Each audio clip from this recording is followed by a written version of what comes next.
हिंदू जनजागृति समिति के राष्ट्रीय मार्गदर्शक सद्गुरु डॉक्टर चारुदत्त पिंगड़े जी हमारा मार्गदर्शन करेंगे। तत्पूर्व उनका हम परिचय जान लेते हैं। सद्गुरु डॉक्टर चारुदत्त प्रभाकर पिंगड़े जी वर्ष 1997 से आप पूर्णकालीन हिंदू धर्म का प्रसार कर रहे हैं। आप ENT सर्जन हैं। आप हिंदू जनजागृति समिति के राष्ट्रीय मार्गदर्शक हैं। जून 2012 से आपके ही नेतृत्व में गोवा में तथा 2018 से दिल्ली में हिंदू राष्ट्र स्थापना के उद्देश्य से हिंदू राष्ट्र अधिवेशन संपन्न हो रहे हैं। कुंभ मेले का महत्व एवं पवित्रता की रक्षा, श्री गंगा जी की महिमा, गुरु कृपा योगानुसार साधना, धर्म शिक्षा फलक ऐसे ग्रंथों का आपने संकलन भी किया है। मैं सद्गुरु डॉक्टर पिंगड़े जी से प्रार्थना करती हूँ कि वे हमारा मार्गदर्शन करें।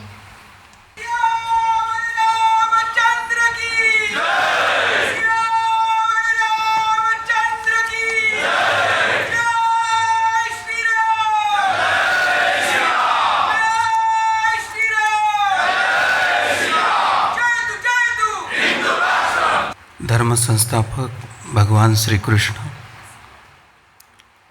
राम राज्य का आदर्श हमारे सामने रखने वाले प्रभु श्री राम जी तथा हिंदू राष्ट्र की प्रेरणा देकर इन महोत्सव की आयोजन करने की शक्ति देने वाले सच्चिदानंद परब्रह्म डॉक्टर आठवले जी के चरणों में मैं सर्वप्रथम वंदन करता हूँ। व्यासपीठ पर तथा व्यासपीठ के समक्ष उपस्थित सभी संतों को मेरा प्रणाम। व्यासपीठ पर उपस्थित सभी मान्यवर तथा यहाँ प्रत्यक्ष उपस्थित और ऑनलाइन के माध्यम से उपस्थित सभी हिंदुत्व निष्ठों को मैं प्रणाम करता हूँ और आप सभी का इस अखिल भारतीय वैश्विक हिंदू राष्ट्र महोत्सव में स्वागत करता हूँ।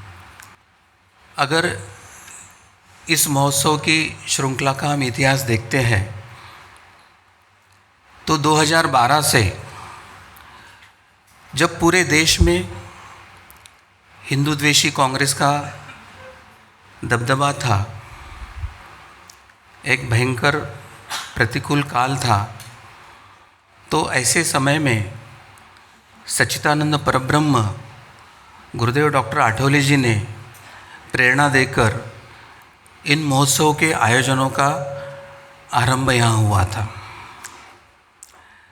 इसी मंच से, इसी स्थान से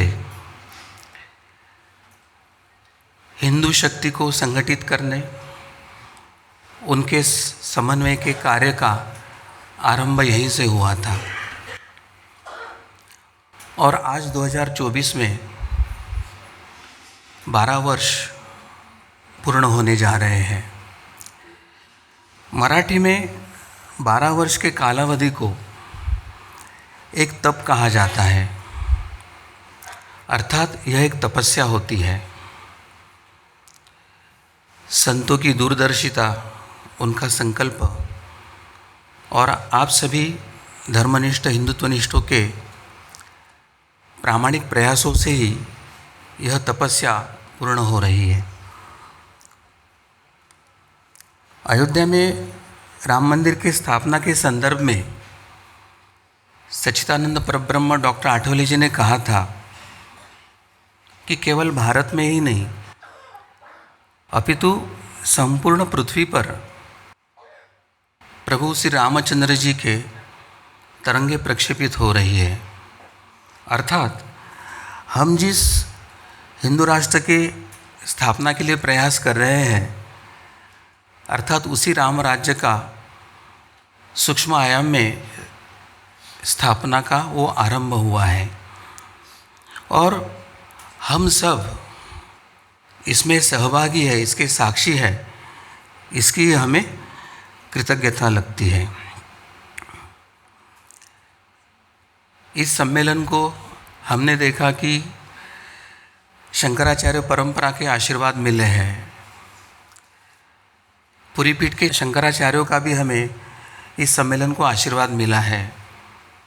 वर्ष 2013 में उनके प्रतिनिधि इस सम्मेलन में सहभागी हुए थे और उन्होंने भी हिंदू राष्ट्र के लिए एक व्यापक अभियान छेड़ा है। अंग्रेज़ी अखबार है द गार्जियन, उसने क्या लिखा था कि ये राम मंदिर की स्थापना का जो समारोह हो रहा है, यह हिंदू राष्ट्र की स्थापना की ओर पहला कदम है। तो यह सब क्या संकेत दे रहा है? तो यह एक ही संकेत दे रहा है कि संपूर्ण विश्व हिंदू बनने के लिए आतुर हुआ है और इसलिए हमें इस संदर्भ में हमें गंभीरता से प्रयास करना होगा। परंतु ये जो परिवर्तन है वो वर्ष 2012 में इस सम्मेलन ने जो हिंदू राष्ट्र का बीज बोया था उसका परिणाम है, यह हमें ध्यान में लेने की आवश्यकता है। अब हिंदू संगठन और समन्वय का वैश्विक स्तर पे भी प्रयास हो रहा है। बैंकॉक थाईलैंड में भी विश्व के हिंदू संगठित हो तथा सनातन विरोधी जो शत्रु है उनका प्रतिवाद कर सके, इसलिए वर्ल्ड हिंदू कांग्रेस का आयोजन किया गया था और उसमें भी 61 देशों के 2100 से अधिक प्रतिनिधि आए थे। वहाँ स्वयं मैं और धर्म प्रचारक सदगुरु नीलेश सिंह जी, हम भी उसमें व्यक्तिगत तौर पे उपस्थित थे। आज जब इस जून माह में हम इस महोत्सव का आयोजन कर रहे हैं तो कुछ ही दिन पहले एनडीए की राष्ट्रीय जनतांत्रिक मोर्चा की सरकार माननीय मोदी जी के नेतृत्व में स्थापित हुई है। तो हिंदू हितों का वे कार्य कर सके, हिंदू हितों के लिए वे निर्णय ले, इस हेतु यह वैश्विक हिंदू राष्ट्र सम्मेलन उन्हें शुभकामनाएं देता है। परंतु इस वर्ष के चुनाव ने भाजपा के साथ हम हिंदुओं को दो बड़ी सीख उन्होंने हमें दिया है चुनाव ने। पहली जो सीख है कि हिंदू की मानसिकता क्या है वह उजागर हुई है। इसमें दो प्रकार की हिंदुओं की मानसिकता है। एक गुट को लगता है कि हमारी सरकार आ गई, अब हमें कुछ करने की आवश्यकता नहीं, और वो निष्क्रिय हो जाते हैं। और दूसरा गुट है जो देख रहा है कि हम जो चाहते वो हो नहीं रहा है, परंतु वो आशा करता है कि भविष्य में हो जाए, और वो निष्क्रिय हो जाता है। एक तो वो मान लेता है कि होगा या निर्भर हो जाता है, और दोनों ओर से हिंदू निष्क्रिय हो जाता है। और इसलिए हमें इस सम्मेलन के माध्यम से नई आने वाली सरकार की ओर से हमें क्या क्या कार्य करना है और हिंदू की जो मांगे हैं, हिंदुओं की जो अपेक्षा है सरकार से, वो कैसी पूरी करे, इसके लिए हमें गंभीरता से प्रयास करने की आवश्यकता है। अब दूसरी जो सीख है वो अत्यंत गंभीर है, क्योंकि इस चुनाव से दो तीन व्यक्ति ऐसे चुनकर गए हैं। एक जो अमृतपाल सिंह है, जो पाकिस्तान के आईएसआई के साथ कार्य करते हुए देशद्रोह के आरोप में कारागृह में है। दूसरा जो है रशीद इंजीनियर, जो कश्मीर को अलग करने के प्रयासों में आतंकवादियों के साथ मिलकर फंडिंग का कार्य करके देश तोड़ने का कार्य कर रहा है। और तीसरा इस गोमांतक भूमि में चुन के आए जो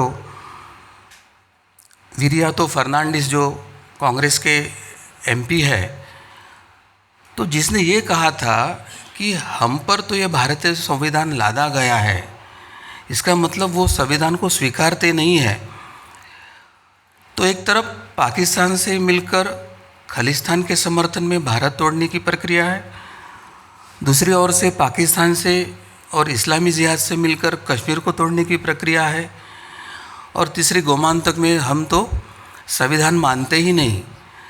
तो जिनकी भारतीय भूमि से आस्था नहीं, जो भारत को माँ नहीं कहते हैं, जो भारत से टुकड़े करके अलग होना चाहते हैं, अब वो वही संविधान की झूठी शपथ लेंगे जिसको वो मानते नहीं।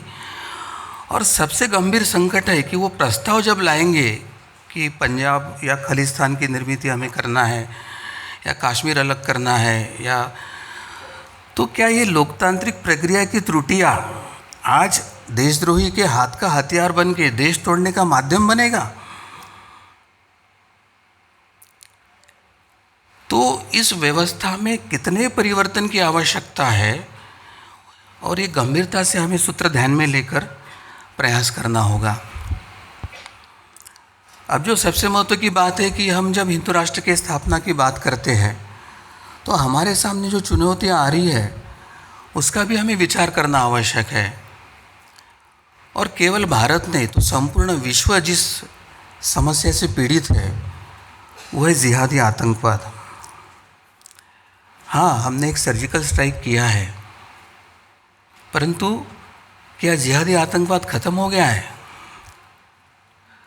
बंगलुरु का रामेश्वरम कैफ़े में हुआ बम विस्फोट है, असम में जो आईएसआईएस का जो भारतीय नेता जो है उसको पकड़ा गया है, अनंतनाग, पूंछ, कुपवाड़ा, पुलवामा, और अभी अभी जो वैष्णो देवी के यहाँ जो बस जा रही थी उस पर हुआ जो आक्रमण है, तो ये सब किस बात का संकेत कर रहे हैं? क्या हमें असावधान होने की आवश्यकता है?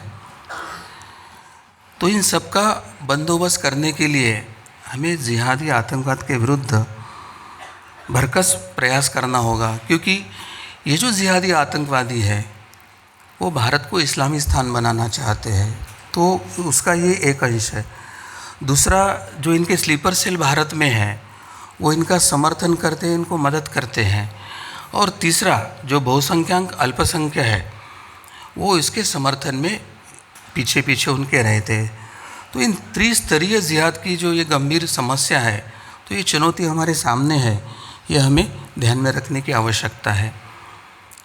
परंतु छोटे से इस्राएल जो राष्ट्रनिष्ठ भी है, धर्मनिष्ठ भी है, उसने एक बड़ा उदाहरण और सीख हमारे सामने रखी है। जब हमास के जिहादियों ने उनके देश में आक्रमण करके 1200 निर्दोष नागरिकों की हत्या किया और कुछ लोगों का अपहरण किया, तो परिणाम भय नहीं हुआ। इजराइल ने संकल्प लिया कि हम हमास का समूल नाश करेंगे, और हमास के समर्थन में उतरे, चाहे हुती टेररिस्ट हो, लेबनानी हो या ईरान में जब खड़ा हुआ तो सबके साथ एक समय संघर्ष लेने के लिए वो खड़ा हो गया। तो जिहाद से कैसे भारत को मुक्त करना है, इसका उदाहरण इजराइल ने हमारे सामने रखा है। अब ये जो नारकोटिक्स है वो भी एक जिहाद है। 37 करोड़ से अधिक लोग देश के नशे के लत में हैं, उसमें से 20 लाख जो है वो 17 साल से नीचे युवा है। और पिछले 10 वर्ष में नशे का कारोबार जो है वो 180% से बढ़ा हुआ है, और इसका धन जो है वो जिहादी आतंकवाद में ही जाता है।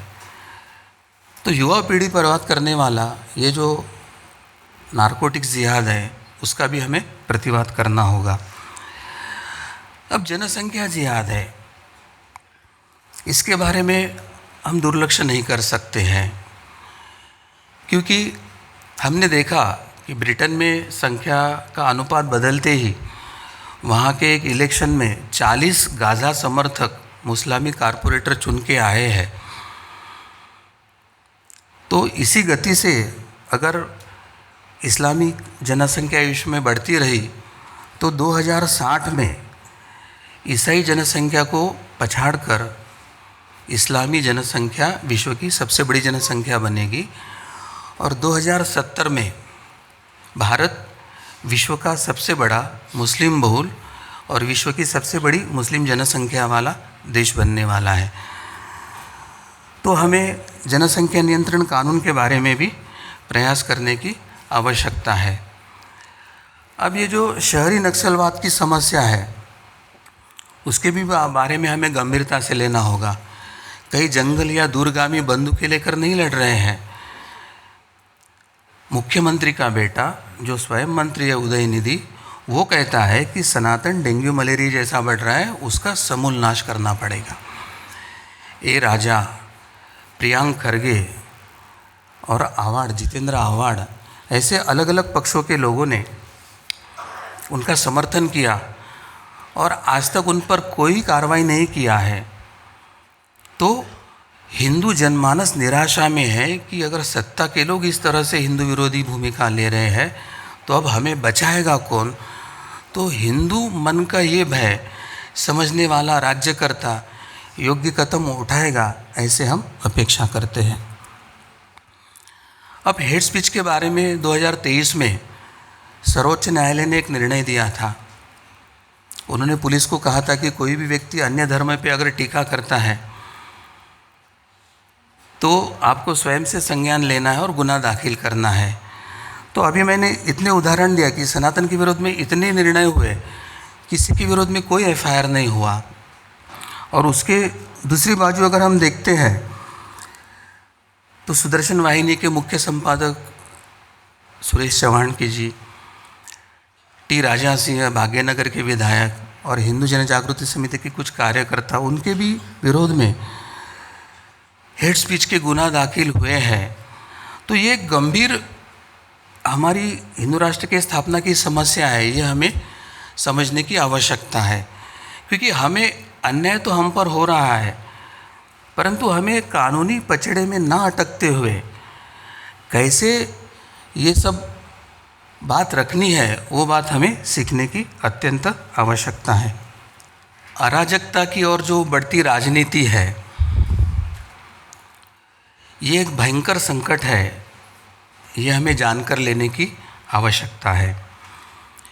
क्योंकि यदि हम अपने व्यवस्था का, संविधान का अध्ययन करते हैं तो कुछ बिंदुओं के लिए हमें गहन अध्ययन करने की आवश्यकता है। और पहला है कि ऐसी कौन सी कानून व्यवस्था है, ऐसे कौन सा संवैधानिक प्रावधान है जो हिंदू हित में है, उसे हमें ढूंढने की आवश्यकता है। अगर पहला सूत्र देखें कि मंदिर अधिग्रहण का कानून तो सरकार बना रही है, परंतु मस्जिद और चर्च के अधिग्रहण का कोई कानून आज तक इस देश में नहीं बना है। तो इस भेदभाव के लिए, इस अन्याय के लिए हिंदू व्यथित है और उसके मन में कई प्रश्न आए हैं। अब संविधान का जो अनुच्छेद 48 है, उसमें कहा गया है कि सभी प्रांतों में और राष्ट्रव्यापी गोवध प्रतिबंधक कानून बनना चाहिए। ये हमारे क्रांतिकारियों की भी अपेक्षा थी और हमारे संविधानकर्ताओं की भी ये अपेक्षा थी। परंतु आज भी हमें गोरक्षा के लिए संघर्ष कर पड़ रहा है। तो हमारे नागरिक नहीं तो साधु संत भी इससे व्यथित है। अब तीसरा महत्व का जो सूत्र है कि हम अपनी शिक्षा व्यवस्था में ना गीता ना महाभारत सिखा सकते हैं, परंतु मदरसा में मज़हबी शिक्षा ले सकते हैं, कॉन्वेंट में ईसाई शिक्षा ले सकते हैं। तो इस भेदभाव के लिए हिंदू काफ़ी व्यथित है और वो चाहता है कि हमें भी अपनी धर्म शिक्षा लेने का अधिकार भारत में मिले। अब हिंदुओं के मन में प्रश्न आता है कि अब ये जो गलत प्रावधान हुआ है, ये हटाएगा कौन और कब। तो उसके ये प्रश्न के उत्तर नहीं मिल रहे हैं, तो हिंदू निराश हो रहा है, वो निद्रिस्त हो रहा है। और सबसे बड़ी जो है कि जनसंख्या का भय, जनसंख्या का अनुपात बहुत तेज़ी से बदल रहा है। तो हिंदू जनमानस अपेक्षा कर रहा है कि जनसंख्या नियंत्रण कानून बने, मगर फिर प्रश्न वही उपस्थित होता है कि ये बनाएगा कौन और कब। तो हमें ना निराश होना है ना निद्रिस्त होना। हम भगवान श्री कृष्ण के, हम प्रभु श्री रामचंद्र जी के अनुयायी हैं और हमें पता है कि जिसका नेतृत्व धर्म और अवतार करते हैं उस अभियान का यश है। तो हमें यहाँ से यश के लिए संघर्ष की एक ऊर्जा लेकर जाना है। तो हमें ये ध्यान में रखना होगा कि हमें हिंदू राष्ट्र के अनुकूल व्यवस्था का निर्माण, यह प्रधानता होनी चाहिए, क्योंकि जो व्यवस्था है उसका नियंत्रण केवल राजा करता है। तो हमें क्या ध्येय लेना है? पहला ध्येय रहेगा कि हमें हिंदू राष्ट्र बनाना है, और दूसरा ध्येय ये रहेगा कि हिंदू राष्ट्र के अनुकूल व्यवस्था का निर्माण, ये उसके समानांतर हमें उसके लिए प्रक्रिया करनी होगी। और यह इस अधिवेशन के चर्चा के गंभीर विषय रहेंगे, ये हमें ध्यान में लेना होगा। अब तक मैंने समस्याओं की बात किया, परंतु ये अधिवेशन के माध्यम से हमने क्या क्या यश मिला है, क्या क्या लाभ हुआ, उसको भी हम देखेंगे। सबसे बड़ी बात यह थी कि हिंदू कभी संगठित नहीं हो सकता है, ऐसे कहा जाता था। गत 12 वर्षों में हमने केवल भारत से ही नहीं तो विश्व से हिंदू शक्ति को संगठित करके उनका समन्वय करने का एक प्रयास किया, जिसका परिणाम आप देख रहे हैं।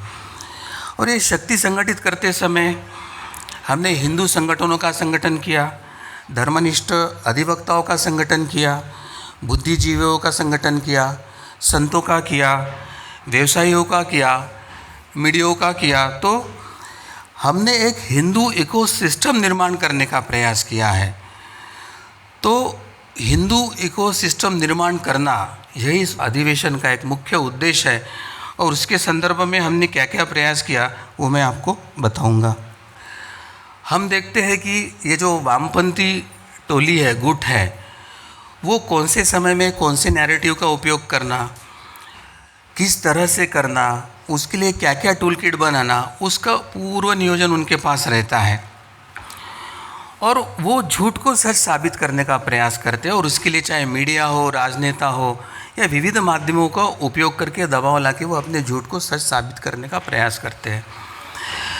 और हमारा पक्ष सत्य है, परंतु तार्किक पद्धति से अभ्यासपूर्ण वो पक्ष समाज के सामने न रखने के कारण हमें बाह्यता, उसके बारे में जो जागृति करना है वो संभव नहीं हो रहा है, यह ध्यान में आता है। और इस कमी को पूरी करने के लिए हमने हिंदू इंटेलेक्चुअल फोरम की स्थापना किया है। उसके साल में 3 बैठकें हुई है, और इसके बाद जो हिंदू विरोधी या राष्ट्र विरोधी, सनातन विरोधी जो भी नैरेटिव आएगा, तो उसको योग्य पद्धति से प्रतिवाद करने के लिए जो है वो इस माध्यम से हम उनका प्रतिवाद करेंगे। अब दूसरी बात जो है कि हमें पिछले अधिवेशन में हिंदू राष्ट्र समन्वय समिति की स्थापना किया था। ये हिंदू राष्ट्र समन्वय समिति एक ऐसी कल्पना है जो एक दूसरे से और सरकार के साथ समन्वय भी करना अपेक्षित है। वो समन्वय समिति भी है, और समय मिला तो वो दबाव गुट बन के अपनी मांगें पूर्ण करने के लिए सरकार पर दबाव भी डालेगी, इस उद्देश्य से बनाई है। परंतु हमारे कुछ प्रयास पिछले वर्ष कम हुए हैं, तो इस अधिवेशन में हम पुनः उसके लिए दृढ़ निश्चय करके वापस जाके हमें प्रयास करना होगा। दूसरा जो महत्व की बात है कि मंदिर मुक्ति की जो प्रक्रिया है वह हिंदू राष्ट्र की नींव है, और केवल अयोध्या का मंदिर बन गया करके हमें रुकने की आवश्यकता नहीं है। काशी, मथुरा, भोजशाला ऐसे अनेक इस्लामी आक्रमणों से ग्रस्त जो मंदिर है उन सब की भी हमें मुक्ति करने की आवश्यकता है। इस अधिवेशन में आने वाले सर्वोच्च न्यायालय के अधिवक्ता है विष्णु शंकर जी जैन, और अनेक अन्य सहकारी इसके संदर्भ में बहुत अच्छे प्रयास कर रहे हैं। उनकी सबकी प्रशंसा कितनी भी की जाए वो कम ही है, परंतु साथ में मुझे यह भी बताते हुए हर्ष होता है कि हिंदू जनजागृति समिति ने महाराष्ट्र, कर्नाटक और गोवा में मंदिर महासंघ की स्थापना करके हिंदू मंदिरों को सरकार से मुक्त करने का एक अभियान छेड़ा है। और केवल मंदिर मुक्ति नहीं, तो मंदिर यह धर्म शिक्षा के केंद्र बने और सर्वसामान्य लोग धर्म से और मंदिरों से जुड़े, इसके लिए मंदिर महासंघ प्रयास कर रहा है। तो इसके लिए भी यहाँ पर चर्चा होगी। तो मेरे हिंदू भाइयों और बहनों, इस वर्ष का जो हमारा वैश्विक हिंदू राष्ट्र महोत्सव है उसमें हम मुख्यतः 5 सूत्रों पर चर्चा करने वाले हैं। पहला है सनातन धर्म की वैचारिक सुरक्षा। दूसरा है हिंदू समाज के सुरक्षा के उपाय। तीसरा है हिंदू राष्ट्र की स्थापना के लिए संवैधानिक प्रयास करना। चौथा है मंदिर सुरक्षा के प्रयास। और पांचवा है वैश्विक स्तर पर हिंदुओं की सुरक्षा के लिए प्रयास और संगठन के लिए प्रयास करना। तो आज से अगले 3 दिन हम उनके मार्गदर्शक अनुभव सुनेंगे जिन्होंने प्रत्यक्ष धरातल पर संगठनात्मक कार्य किया है। तो पहले 3 दिन उनके लिए समर्पित है। उसके बाद का एक दिन जो है वो विचारकों को समर्पित है और एक वैचारिक दिशा हम सबको लेने का अवसर उस दिन हमें प्राप्त होने वाला है। उसके बाद का जो एक दिन है वो मंदिर मुक्ति के लिए मंदिर महासंघ के कार्य को समर्पित है। और मंदिर मुक्त करते समय मंदिर ही अभी हिंदू राष्ट्र के जागृति और निर्माण का केंद्र कैसे बने, इसके लिए हमें प्रयास करना है। और अंत के जो 2 दिन है वो अधिवक्ताओं के संगठन के लिए है। तो अधिवक्ता केवल न्यायाधीन लड़ा नहीं, तो वो संगठनों के साथ कैसे जुड़े, कार्यकर्ताओं को उनका आधार कैसे लगे और अधिवक्ता और संगठन एकत्रित कार्य कैसे करें, इस दिशा में कार्य करने के लिए हमारे उन दिनों में प्रयास होने वाले हैं। यह वैश्विक हिंदू राष्ट्र महोत्सव एक लोक मंथन है, एक विचार मंथन है। इस विचार मंथन के माध्यम से हमें एक कर्मठ वैचारिक दिशा जो प्राप्त होगी, जिसके आधार पर हम अपने कार्य के उत्तरोत्तर हम बढ़ोतरी कर सकते हैं। और यहाँ पर जो एकत्रित हुई जो सभी हिंदू शक्ति है वह हिंदू राष्ट्र के निर्माण में अपने योगदान को अधिकतम देने का प्रयास करेंगे। तो मैं यही प्रार्थना करता हूँ कि भगवान श्री कृष्ण प्रभु श्री रामचंद्र आपको शक्ति दे, सद्बुद्धि दे, आपका अधिकतम योगदान इस हिंदू राष्ट्र के निर्माण के कार्य में करे। और यही कहते हुए मैं अपने वाणी को विराम देता हूँ। आप सभी को नमस्कार।